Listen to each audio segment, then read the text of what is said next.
Business is business in the sense of it's all a self-reflection of the owner. So it's a self-reflection of who you are. Hello and welcome to another episode of the Building Business Podcast. My name is Dixon and today we are joined by Stephen Martinez. Stephen, welcome to the studio, man. Thanks for having me, man. We are so excited to have you. Want to go ahead and just hear from you first, give us an introduction, tell us and the people kind of why they should listen to you and why you're here today. Oof, that's a deep question. I can go childhood. Go for it. Well, pretty much we have the American Dream event. It's one of the biggest home service events that we created roughly around 3 years ago. The whole concept and mission behind it is to achieve your version of the American dream. We also host 2 masterminds a year, also publish 2 books, and then recently founded ISmart Roofing, and we're based in Houston. But backtracking that, if you're at kind of more to the core of your question, what created that concept, we have to go when I was a kid. So for example, we do a podcast all the time, and I've noticed that a lot of key people, entrepreneurs, politicians, DAs, successful people, that mindset and shift of being an entrepreneur and wanting to win always goes down to your childhood. So I have to give credit to my childhood because my mom and dad raised me really well, immigrated from Colombia, came to the US for an opportunity, just trying to achieve the American dream. And it was funny because the Latino perception or the immigrant perception of the American dream is school. It's go to high school, go to college, get a master's, get education. a 9 to 5. Consistency, financial stability. So I was really much devoted to that kind of concept at first. And I would wake up in the morning, help her clean offices, vacuum, broom, take out the trash, all that good stuff. And kind of something resonated with me at that point when she told me, life gives you opportunities. God gives you an opportunity in life, no matter where you are. Whether you started from the top, started from the bottom, your mindset and your capabilities of achieving what you want to do is very much so possible. And she's like, just don't forget that. And that really resonated with me. And then my dad too, as a kid, he always told me, be the best, be the best, be the best. He was a strict dad. He was a good dad. We were raised middle class, but he definitely emphasized the opportunity that we had being here in America compared to growing up in Colombia, right, where things are much harsh. What can I do? So I was still school. I played soccer all the time. I love soccer. Probably need to get back into it, to be honest, but I've just been getting a little bit of weight. I feel you, man. Yeah. I was doing my MBA during COVID, and it was my buddy's birthday. And he said, hey, man, we're going to celebrate. Do you want to go to Bottle Blonde? It's like a bar. I'm not sure if they have a Bottle Blonde here. And I was like, yeah, sure, whatever, it's COVID. Texas rules are more lenient. You can kind of, if you know, those kind of secret hole in the walls, right? And we were there, and then I see a guy dressed as an entrepreneur. You could tell he's a straight businessman. And I was like, wow, that's so cool. I wish I was, like that. And I was just doing my thing. I was doing, not Uber Eats, it's called Shipt. So you would, instead of going to fast food restaurants, you go to Target, Walmart, H-E-B. Do you guys have Kroger here? Or Fry's? We have Smith's. So, so you do groceries for people and take them to their home because people wouldn't go to grocery stores during COVID. So I was doing that, just hustling, boom, boom, boom, boom, boom, boom. And then I met him and we just talking like this, and he was like, last year we did 20 million. If you really want your life to change, I can offer you an opportunity. And in my head, I'm like, I just met this guy at the bar, I don't know his intentions, I don't know who he is. You don't know what the actual opportunity is, right? If it's legit or not. I didn't know. So long story short, we connected really well. He's like, get my number. If you're serious, call me in the morning. I used to wake up all the time at 7 a.m. to go run. I probably should do that again. So I was like, all right, let me see if this guy's serious. So I called him, and he's like, hey, man, I was waiting for your call. We're leaving in an hour to Lake Charles during Hurricane Sally, Delta, Charlie, and Zeta. If you're serious about this, come, your life will change completely. So as I'm driving, I'm like, hey, what do I tell valet? He's like, oh, it's Anthony Delmedico. So I Google him. He checks out. I'm like, all right, cool. So I'm not going to get, kidnapped or anything like that. And I realized, oh, wow, he's an actual, entrepreneur. So I went to Lake Charles. No idea about the industry. No idea, no clue. Didn't know what a shingle was. I knew people, relationships. Never been in sales. But he had the SVG online training platform that taught contractors how to scale their business. Essentially, you get a new guy, you plug him in, and they learn everything from the insurance claim process. So I started to study that platform, got my first sale in literally the first 3 days, which was company history for $10,000. And he said, man, you have something special in you. If you're serious, we'd love to have you as a director of sales in Scottsdale, Arizona. And I was like, okay, this seems like a pretty cool opportunity. So he went back to Scottsdale, and I went back to Houston. And like, I'm all excited. I'm like, okay, cool. Like, I'm gonna make some money. Like a real opportunity. Yeah, exactly. So I didn't hear back from him. And I was like, man, what's going on? And then he told me, he texted me, he's like, hey, I'm talking to the company, expenses, like a new person coming in.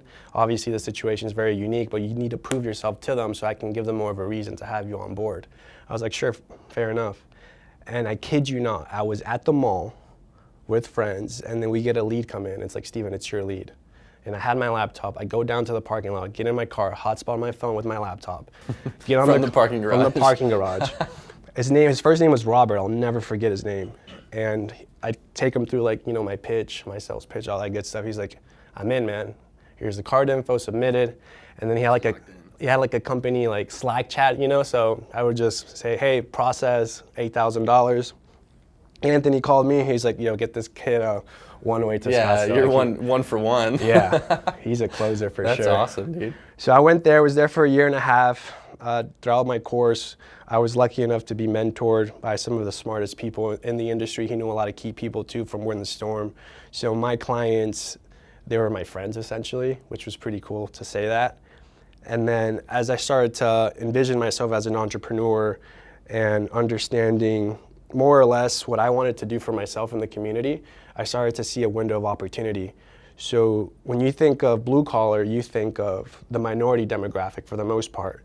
And these big events that are great and all, predominantly Caucasian men, which there's nothing wrong with that, but there was a shift and something in a gap. So it's like, why not make a concept, make it better and apply it to a different market and do something no one's ever done? So I was there for a year and a half, came back to Houston, and I was like, okay, cool. So I have the experience, I have the knowledge, I have the connections. Now what do I need? I need the resources. I need cha-ching, right? So I said, okay, what do people need in the home service space? They need sales reps. So a typical sales rep, if they close a job, you're looking at 14, 15,000, profit margin is 5 to 6,000. So what I would charge is 5,000 for a 1-month campaign, LinkedIn, ZipRecruiter, Indeed. And we just go at it, boom, boom, boom. We do the resumes, the calls, the Zoom calls, in-person interviews, and then my friends would be like, yeah, sure, I believe in you. Like, hey man, like I'm hustling, like come on, believe in me. So I started signing up people, and I had my experience from business and school and SVG, and I said, okay, let me do a free consulting for you. Because no one's going to take a 22-year-old serious. They're like 35, 40-year-olds. Contractors are like very like direct. Like I don't listen to anyone. It's my way or the highway. You got to prove it a bit. You have to exactly. show them what they're getting. Exactly. So pretty much gave him a whole consulting service for free. And he actually was doing like 20 million, and he didn't have anything on the back end. Like he would have all his files like handwritten. $20 million business written on pen and paper. It's crazy. In the 2020s. I know, exactly, man. So he was like, wow, this is actually amazing. I've never seen anything like this. And I was like, just give me a review, testimony. And then we went from recruiting to consulting, and then I had the privilege of going to like these top roofing companies. And I was like, I like their company culture, I like their sales, I like how they do their marketing, I like how they do different things, so let me create this perfect blueprint and concept of business now that I've learned so much from friends and mentors. So I created the book, the first book, The American Dream. And then that's like, okay, now we have the concept, the proof, the credibility, the book. Now let's do an event to really like impact and change people's lives. Okay. And that was the hardest thing ever, because I would go pretty much word of mouth to all these events, preaching and trying to tell them like, hey, we're doing this, we're doing that. They're like super excited, like, oh yeah, okay, how much? Like 20, 25,000. Oh yeah, how many times have you done it? None. Like, yeah. Bro, you okay? Wow. You're like, that's crazy. But what made you? I mean, obviously you had like that blueprint, right? You had some things that you were succeeding at. Why events? Why was that the next step? I guess I saw the market opportunity, and deep down, I knew there was a bigger calling for myself, and I understood the shift in the market and the demographic that I was raised in, raised by immigrant parents, seeing the opportunity that market has. It's tremendous. They just unfortunately lack a lot of financial literacy. So if you can level the playing field and give them that opportunity to learn, I mean, it's a win-win for everyone, right? We're just essentially the middleman that connects A to B to C, and we're B. So specifically a platform for some of those communities. Correct, yeah. To connect them with some of that leadership or some of that education. Exactly. So that's what we did. Hustling, actually, have you heard of Telemundo by chance? Of course. So I woke up and I was like, man, we need a media partner ASAP. So I woke up and I just drove to Telemundo unannounced, and they're like, who is this guy? You met JC. And then JC comes, and for some reason he thinks I'm like the painting guy because they're ordering a painting. He's like, oh yeah, you're the painting guy? I'm like, no, I'm this. And I kind of give him the quickest pitch ever. He's like, whoa. He's like, come in. And then we sit down and talk, and he's like, I've never heard of anyone actually trying to put something like this together to this level. Because you have like your smaller events, but nothing to that magnitude where you're having Michael Gerber, Mario Lopez, Kurt Lennington, Hall Kaiser, private equity investors, mergers and acquisitions firms. Like, this was a whole different concept that no one's done. For this specific market, too. Yeah, exactly. We had Tommy Mello, too. He sold A1 Garage for $150 million, good friend of mine as well. So throughout that transcourse, just hustling, right? They got involved, they helped promote it, and then from that relationship with key people, I was able to get speakers, and then getting specific vendors, key ones that helped really amplify the event to help create it financially. QXO was one. They were Beacon, but now they got bought out. Tommy Mello was another one, and then my buddy Corbin, who passed away 2 years, he was a big one as well that helped push and create the first proof of concept. And then from there, we went to the second event. And then I started to see like kind of a light bulb moment where I was like, okay, these events are great, but how can we really dissect private equity, and how can people understand the due diligence and the processes of actually selling your business? Because big events are great and all for like motivation, feeling good, getting some golden nuggets here and there, but the space in the home service space is so profitable that people don't understand they're actually laying on a good foundation to potentially sell their business. So how do you do that? And I was lucky enough, again, just hustling people that know people, always asking for help, never being afraid to ask for help. And I got connected with some amazing partners, investors, mergers and acquisitions firms, and then we started the mastermind. And then we had our last one in June. And then we're gonna have our mastermind in November, and then we just have ISmart Roofing now. Nice. So that's to kind of sum it up. But yeah, a lot of hard work, just mindset, man. So you started ISmart Roofing kind of after you had launched American Dream. You would think it'd be the opposite, right? I mean, if you had the blueprint, you had the blueprint, right? But like, Well, it's funny too, because the way I tell people is, so in event space, if you have one bad event, you're never gonna have a second, because you won't have vendors, sponsors, partners, attendees. So you have to create the proof of concept and the branding so phenomenally well and so well structured that people are engaged in it, right? There has to be some sort of emotional attachment behind that. That's why the American dream resonates with so many people, because it is alive. And I've seen it myself, I've witnessed it. I have people on my contact list that are living proof of it. So it's like, okay, I've seen how it's done, let's just replicate it and put it into this. And that's exactly what we did with the event. And now that we perfected that, I pretty much reverse engineered everything for ISmart Roofing. So we started from the back to the front, kind of like a maze. You know when like there's a maze and it says start here and then end there? I'm always the weird guy that starts from the end.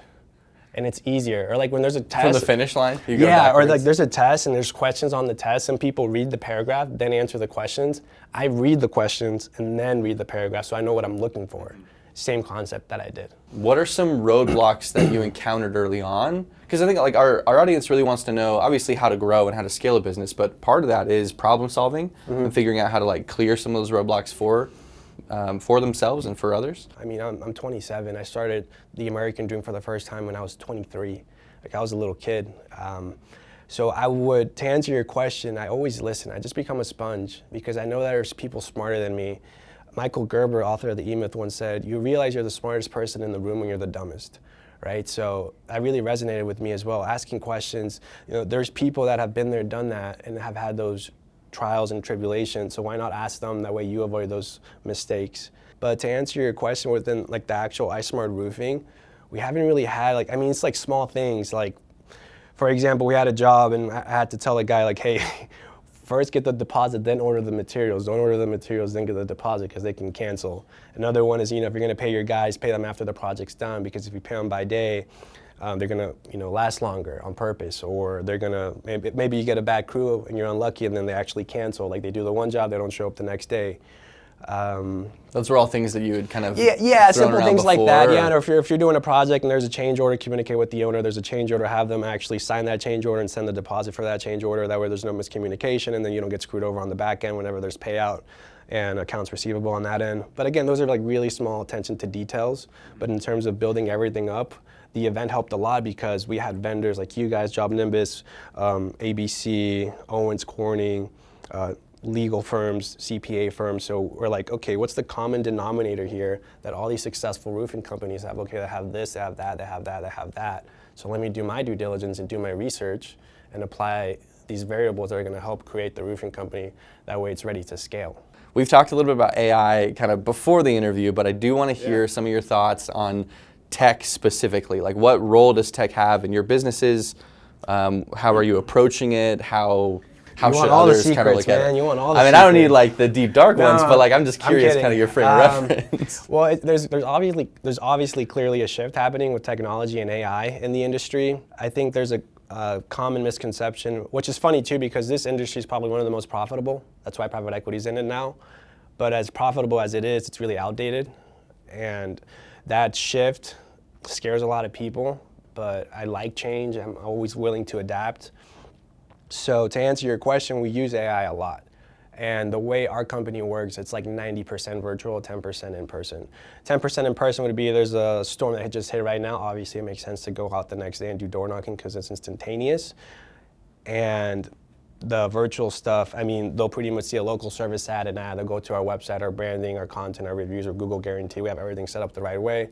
They're able to get an instant quote through AI, so they're actually able to receive like their aerial footage of their roof and see their good, better, best, or if they have metal, slate, tile, whatever. We get that information, it's integrated with you guys, and then we're able to send them an electronic estimate where they're able to sign, and then they pay through the portal, ACH, whatever it is, and pretty much they only see us when the project starts. So it's pretty cool. So you can be working and order a new roof, and you don't have to see us at all. Because if you do, like, the best examples, like Uber Eats. Like, I put Uber Eats in the notes. I'm like, don't ring my doorbell. Just, like, drop it off. Yeah, just leave it. No one wants door-to-door. I mean, there's rare cases, but there's a shift happening sooner than we know. And you have to adapt, and you have to apply these things, too. And it makes your job easier as well. Talking a lot about getting the best and making the most out of your partnerships. I'm curious how you approach partnerships both within your businesses and outside of your businesses. Like what's kind of your approach and what are some things you think are good to remember or lean on when you're developing partnerships? I think sometimes as people, we let our ego get in the way and we think we know it all, or we want to think that we know it all. But when we realize that, you know, there are people, like, for example, people always say hire people smarter than you. I think that's very much so true. You should always hire people smarter than you. In terms of partnerships and networking, I think if you start to self-reflect, because business is business in the sense of it's all a self-reflection of the owner. You know, the CEO here is Ben, right? If Ben was X person, the company would be X way. So it's a self-reflection of who you are. Money's just an extension of it, right? So you can either be good or bad or worse or better, whatever the case may be. A lot of people say like, man, like how do you do it? How do you do it? Well, like, I mean, there's been moments in my life where it's been, you know, dark and I've been by myself and it's like, but you know deep down, you know, what comes with that sacrifice and that self-development of wanting to be more and want more in life. And then you start to slowly attract, you know, those like-minded people, which it's true, I promise you, it's true. I've been blessed enough to have some of the most incredible, successful entrepreneurs in the home service space. I can text them or call them. And it's just asking for help because winners want to see you win. You know, they see that hunger and drive and motivation in a man's eyes or a woman's eyes and like, I want to help them because I was that person before. And there are people like that, there are. Here at JobNimbus, internally, we had like a marketing and sales summit a couple months ago, and one of the quotes that was thrown out in like the general session was how it was the Bill Walsh quote, former 49ers head coach back in the 80s, and talks about how winners act like winners well before they are winners, right? Champions act like champions. They have that champion mindset well before they actually win anything. And I think that's kind of spot on, right? Like in order to succeed, you have to know what success looks like for yourself, and then you have to start acting like it. You have to start putting yourself in situations to win. And it sounds like through your connections, you've put yourself into awesome positions to win. Yeah. Curious how you would mentor others. Like if you have someone who, if let's say I wanted to start a roofing company tomorrow, I'm not going to, but I'm just curious, what are some principles or what are some pieces of advice, maybe one or two, that you would give to someone? Everything's transactional one way or another, right? Whether it's business, life, relationships, it's all give and take. So if you're able to find someone, how can you get in that door in that room with them and be some sort of way to give them value? Where, I mean, let's say if I'm a new roofing company and I want to get connected with someone, I mean, you could cold call, email, but probably won't engage. I'm sure they get plenty of it. But if you find out where they're speaking at their events or hey, maybe there's someone local, show up to the office, you know, next door, hey, my name is Stephen Martinez. I know you guys have one of the biggest roofing companies here in Salt Lake, Utah. I'd love to buy you dinner. You know, I just want to pick your brain for 5 minutes, please. You know, we're doing this, and that. Obviously, don't, you know, extend it too much, but people appreciate there's a it. line. It doesn't go a long way. Yeah. It goes a long way. So like face-to-face connection, just putting yourself out there, Yeah. being vulnerable, being kind of open and direct with what you're doing without being overbearing. I think, is that kind of what I'm getting from that? That's awesome. Being authentic. Yeah, I mean, authenticity is key. I think that's like another thing is the 2025, just consumers across the board are getting smarter. They're wising up to these, predatory tactics or like insincere tactics. I think to succeed, remembering that your customer or your potential customer is pretty smart, and they know if you're lying or they know if you're, giving them the runaround. I think that, and they know if you're applying pressure in uncomfortable ways. Yeah. So there's a really good example to your point. So Tommy Mello has A1 Garage. They sold it for $150 million. Now they're doing a lot of M&As with smaller companies to buy them out. During his time, as he was building A1, he had a really big mentee or fan, if you'd like to call him that. His name's Cody Johnson, and he had Garage Door Doctors, actually based in Houston. And dude, Cody would tag along to all of Tommy's events, like all of them. And then I think there was a moment in Tommy's mind where it just probably was like, oh, this guy really wants to win. Let me actually help him. Like Cody was like, whatever I gotta do, man, like I just wanna learn, And he's an older gentleman. Long story short, he did so well that then Tommy then acquired Garage Door Doctors. Jeez. Yeah, so it's not being afraid for it. Yeah. It's going all in. So you've talked about how content is king. You said that among other things. I'm curious kind of how in terms of like your website and building your business, building iSmart specifically, iSmart Roofing, what role has content played and how involved are you in that whole process? It's huge. It's everything. Content is king, consistency is queen, attention is everything. I think that's what helps take any brand or company, personal or business, to the next level. In terms of iSmart Roofing or any company in the home service space, you really have to do the psychological study behind the brand and name because people engage with it subconsciously. iSmart, if you put an I before anything, typically you think of something modern and new and techie. So funny enough, no one had the name iSmart Roofing or no one had the name American Dream. So once you kind of study that and then study the colors behind, like green resonates with money, health, blue resonates with trust, yellow kind of pops more, red is very like upfront and like, hey, we're serious about this. That's why for the American Dream, it's very serious, like we're taking this event serious. iSmart, we have blue incorporated to, let you know that we're a trustworthy brand. But branding and content is everything, whether it's educational. Educational is probably the best form of content you can do. And the best thing you could do if you want to do content, number one, is get a freelancer or like someone out of high school, someone that wants experience, someone that wants to put something in their CV or whatever and just help you out for pennies on the dollar, because it is tedious work. Like no one wants to be, as a business owner, delegating all these things and then also on the side chopping up reels and content and shorts and posting. Yeah. So you get someone, the key thing is to have a folder and a drive where you just get plenty of content, weeks worth of content, and then you have your editor chop it up, make it look good, and then they'll schedule it for 1 to 2 posts a day. And it's ding, ding, ding, ding, ding. And you start to slowly build that audience, and the algorithm starts to give you people that are attracted to what you're doing because they give you like-minded people that are interacting with your post. Mm-hmm. So if you're posting X, X type of thing, you're gonna get X type of audience. If you're posting Y, you're gonna get Y. So specifically with like AI and how you're using automations in your website, so with like estimates and things like that, I'm curious like what kind of impact a really sound website or like your own homepage experience has kind of done for iSmart specifically. I'm just kind of curious in terms of like, have you seen an uptick in traffic or in conversions with more automations coming in, or is it kind of the same? Just kind of curious kind of what. Yeah, so to kind of give you the short story there, for the American Dream, for example, your landing page is everything, especially nowadays too. For any product or service, your landing page is everything. That's the first thing they click on when they see the ad or if they hear about you. And it's one of the few spaces that you own entirely. Exactly. Like you can control the entire message, how they're flowing through it, and all that. Exactly. You have to understand the funnel, right? The call to action, the video, the testimonials, the reviews. In terms of iSmart Roofing, credibility is probably one of the number one things that you need as a roofing company. I actually saw a post on Nextdoor last night saying how this lady unfortunately got screwed over. She paid the deposit, contractor left, she never heard from him, she lost the money, whatever. So there is sort of a bad rep, unfortunately, with the blue collar space at times with consumers.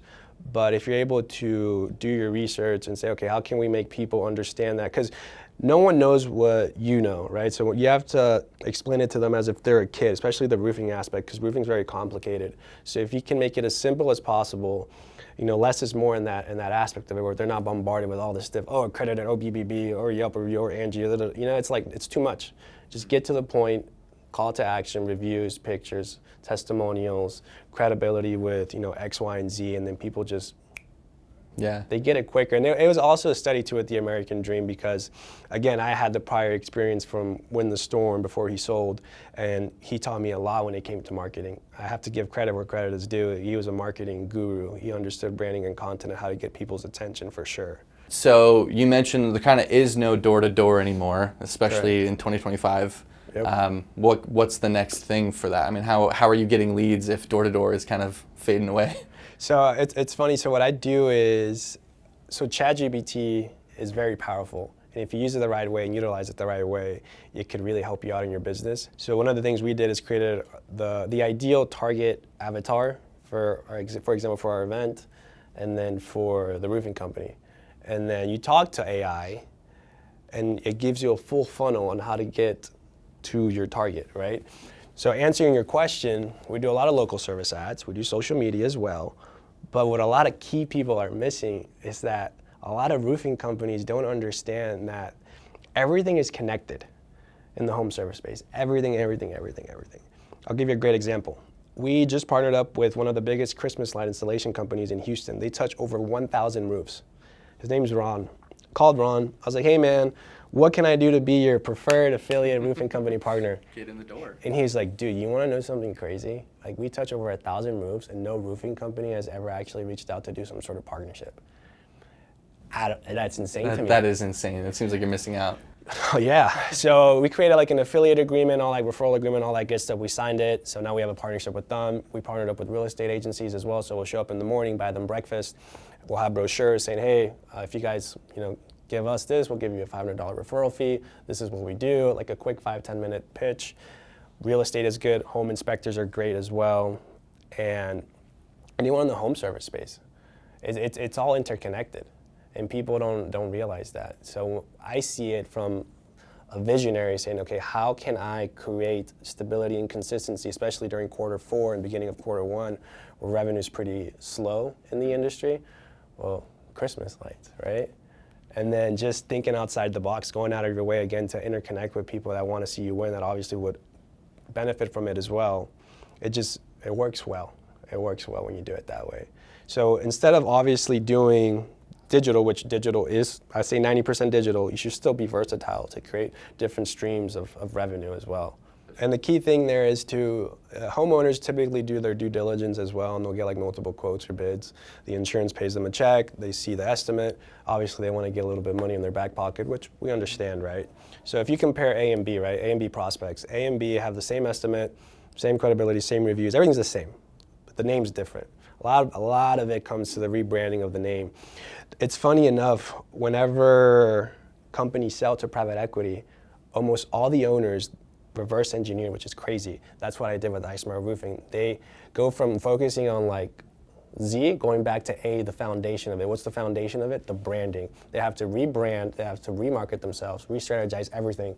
Perfect example is a bar. You go to a bar named, let's say, Mitchell's Bar, right? Mitchell's Bar has been in business for 5 years. You guys shut down, same ownership, rebrand completely to Deanna's Bar, right? And now people are excited, like, yo, let's check out this place, this is awesome. Same concept. Okay. So branding is very much so important. If you're comparing iSmart Roofing or any generic name, Apple Roofing, Blue Hammer Roofing, Linear Roofing, to Hector the Roofer Roofing Company, Stevens Roofing Company, it associates itself with a personal name, and then there's no trust though, because I don't know Hector, I don't know Steven. Mm-hmm. Whereas a generic name, it's generic, and I trust it more. It's crazy. Okay. So what you were saying about PE firms, of private equity, they look at like not just the bottom line, but kind of that foundation that you're built on. Like they're looking at brand, they're looking at kind of your processes. So private equity, what they do is they'll look at least 3 years in business. They want to see steady growth. So at least your first year in business, you want to do 2 to 3 million in revenue, and then by year 2, 5 to 6 million. You want your EBITDA to be at least over 25% EBITDA. So if you're doing consistent margins and you're growing consistently, you're obviously a candidate within that aspect. But once they buy you out and then they merge you, they have like a whole board. That kind of happens when someone gets bought out. And like, all right, guys, so right now in place, this is our strategy, this is the brand, you guys have the data, the revenue, so now we want to restructure everything. So we're going to focus back to the start, the root of it all, the branding. How can we get this to expand it more so we can keep. Yeah. Is the brand scalable? Is the Exactly. brand Exactly. able to be Exactly. able to bring some The of that name's value very into important, and people overlook that. So what value are you guys finding in your CRM for iSmart Roofing specifically? So we use JobNimbus, and that's actually a really good question. I'm happy you asked that. So for our event, we have all these partners, vendors, CRM companies, manufacturers, suppliers. I've always been a big advocate of, people that support us, vice versa. We want to do business with them as well. And as I was doing my research to start up my own roofing company, I had friends that were doing, different types of things with different type of services. And I started to see there was a common denominator. It was like JobNimbus, JobNimbus, JobNimbus. I was like, okay, if we're going to do things, do it right. So we partnered up with JobNimbus, absolutely love it. The convenience, the way it's streamlined, I think is phenomenal. And I'm sure as time is changing and technology is changing, you guys are going to be adapting and including some more awesome stuff. No question. So big fan of that as well.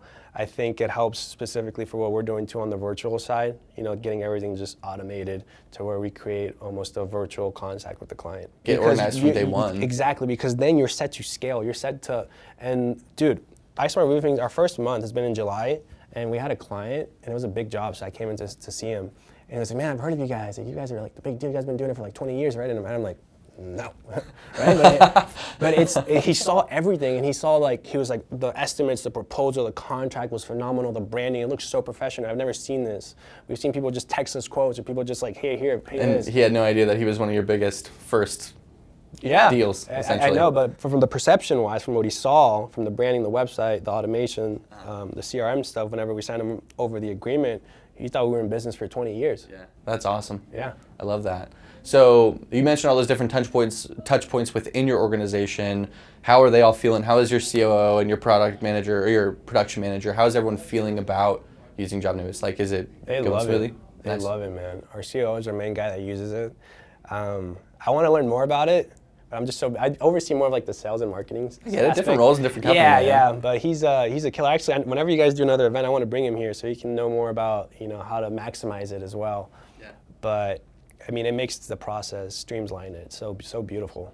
Nice. Mm-hmm. I love that. I love that it's working as we want it to, right? Like obviously we're getting better every day. We have a whole roadmap of things we want to improve and roll out just to make your life easier for everyone that's on the platform, to make their lives easier. But it's good to see that, it's adding value right now in its current state. If it's adopted well, if the foundation's built well, anyone can use it and anyone can benefit from that. It is. So our first month in business is technically, well, now we're in August 1st, but July was our first month, actually in business. Prior to that, we're getting everything set up, right? First month, statistically, whenever you compare the competition for their first month in business, we are ahead of the game by miles. Typically, a roofing company for their first year, if they're lucky, they'll do around $700,000 to $1.2 million. So we're on the fast track. We're technically month one being in, we're in month 7. Oh, really? Yeah. Okay. Yeah. That's insane. Yeah, and it's funny because QXO had a call with me, and they're saying how the Houston market's dying down, and people are pulling out, contractors are doing this and that, and it's and he's like, dude, it's so weird though because you guys just started, you guys are killing it. What's going? How did you guys do that?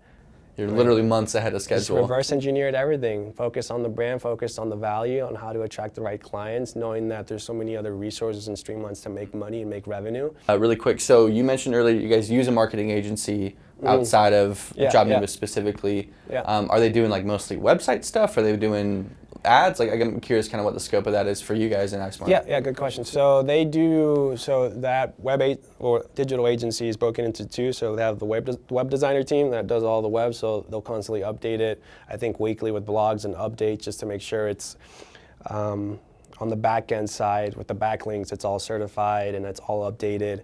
And then they also make sure it's up to standards with Google and their policies. And then also they make sure it's integrated with AI. So ChatGPT, for example, if I ask ChatGPT or any AI or Siri or Gemini, hey, where's the nearest restaurant? What do you recommend? It'll pop it up, right? So if you also ask AI, hey, how can we incorporate our roofing company to be integrated with you guys? That way, if a company asks, hey, ChatGPT, what's a good roofing company? Or how can I get involved? That way you say my roofing company. Oh, this is actually the form and structure. There's a whole code behind that too. Yeah. It's insane. And they actually make sure that you're AI integrated. That way, if someone asks, you're all set, which is pretty cool. So they do that. aspect of it, and then for the actual marketing itself, we do local service ads. I think out of 100%, maybe 60 to 65% is LSA. You could do 15 to 10% pay-per-click, but pay-per-click's too expensive, and it doesn't necessarily going to be a conversion from that, so it's more money out of pocket. And then you have, no one really, I think like less than 5% does Yelp, Angie, Home Advisors. No one really utilizes that. Your main baby is always going to be Google. And I think as AI is coming in, you want to take a look at like all sorts of AI softwares that people use for recommendations or anything like that. Mm-hmm. So it's like a different world of SEO for AI specifically. Exactly. Yeah. So I'm seeing that shift and that thing come up now. So I'm wanting to get into that, and good enough, they're actually able to integrate that as well. And then you have your Facebook and word of mouth. Word of mouth will never really end, but I think as we start evolutionizing in terms of age and like, you know, the Gen Z starts to buy their own homes, I think word of mouth is kind of like a dying art per se. Like, yeah, there is, you know, hey, do you know someone? Yeah, but we just Google everything, man. Yeah, I think personal connection is still super valuable, but you're right. Way more people are going to and trusting some of these online sources. I'd love to hear kind of your vision for the future and how you feel like the American Dream is helping you accomplish that vision. Ah, man. I love the American Dream, bro.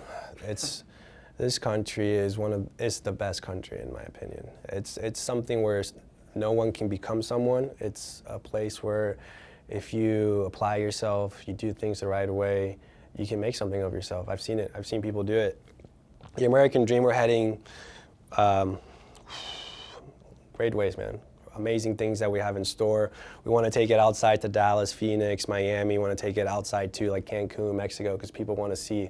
People watch Americans, what we eat, what we wear, what we do. So they want to do how do we do business? We have the money and resources. What can we do to put money into America to give us money? Again, it's all connected, right? So for the American Dream, we're super excited with the future with iSmart Roofing. We're doing really well. I don't want to disclose the figures, but we're on the right track. You're good. Yeah, we're on the right track. And again, leveraging networking relationships is also a key factor there that, you know, like commercial jobs too. If you want to land commercial jobs, it's all about who you know. You got to talk to HOA, look at the list, property management companies, property developers, stuff like that. Because they can be kind of picky, right? They Very won't just picky. give you $1 million commercial job. No, it doesn't work that way. Yeah. No, you got to take them out for dinner, for a drink, whatever, and they want to know who they're doing business with. I think our goal is for in 3 years to be bought out. We have the connections and the resources and the team behind that, and we're heading the right way. In month one, I know it's too soon to tell. I'll just leave it to God. We'll keep focused, keep disciplined, keep working hard. Our team is great, so I'm excited for the future for that. And if I was to give anyone any advice, it's a quote, and the quote goes, "Only the craziest people that think that they can change the world are the ones that actually do." I think it was Steve Jobs that said that. Yeah, I think so as well. When you realize what you're truly capable of in your mind, it's insane. Yeah, it's that winning mentality. It's the American Dream. There you go. Absolutely. Yeah. I love that. Massive thanks to Stephen for joining us today. Please go ahead and check him out on socials at Stephen Martinez. Instagram is Stephen_Martinez. Facebook, Stephen Martinez. Awesome. TikTok, I don't use TikTok, but it's Stephen Martinez with 2 Z's, I think. Awesome. Give him a follow. If you are curious about what JobNimbus Marketing can do for leveling up your website and getting you more leads, please click the link in the description. Also, if you want to see more content like this, give us a follow, subscribe, like, and then follow at JobNimbus anywhere you get your social media.